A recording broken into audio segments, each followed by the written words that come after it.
എങ്ങനെയാണ് ആ ലോറിന്റെ ടയറിന്റെ കളറും അതിന്റെ ജാക്കറ്റിന്റെ കളറും ഒക്കെ ഒരേപോലെ ആയത് എനിക്ക് മനസ്സിലാവുന്നില്ല. ഇവിടെ ഖത്തർ നാഷണൽ മ്യൂസിയത്തിൽ ഒരു പാകിസ്ഥാനി ആർട്ട് ഫെസ്റ്റിവൽ നടക്കുന്നുണ്ട്. അതിന്റെ ഭാഗമായിട്ടാണ് ഈ ട്രക്ക് അവർ പെയിന്റ് ചെയ്ത് വെച്ചിരിക്കുന്നത്.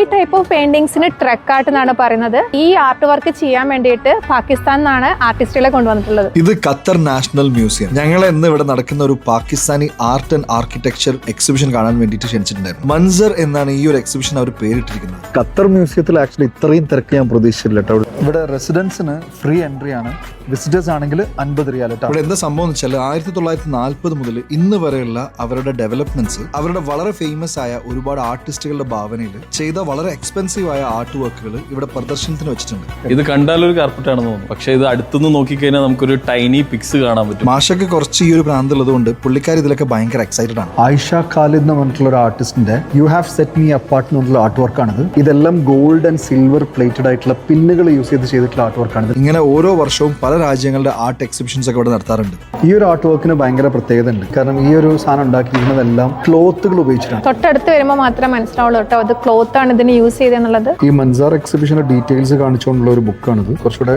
ഡെപ്ത് ആയിട്ട് പഠിക്കാനൊക്കെ താല്പര്യമുള്ള ആൾക്കാർക്ക് ഇത് വാങ്ങിക്കാം. ഇത് ഇവിടെ മ്യൂസിയത്തിൽ അവൈലബിൾ ആണ് കേട്ടോ. നിങ്ങൾ കുട്ടികളെ കൊണ്ട് ഇങ്ങോട്ടൊക്കെ ഒന്ന് ഇറങ്ങിക്കോളി. അതുകൂടാതെ കുട്ടികൾക്കുള്ള ഒരുപാട് ആക്ടിവിറ്റീസും ഇവിടെ ഉണ്ട്.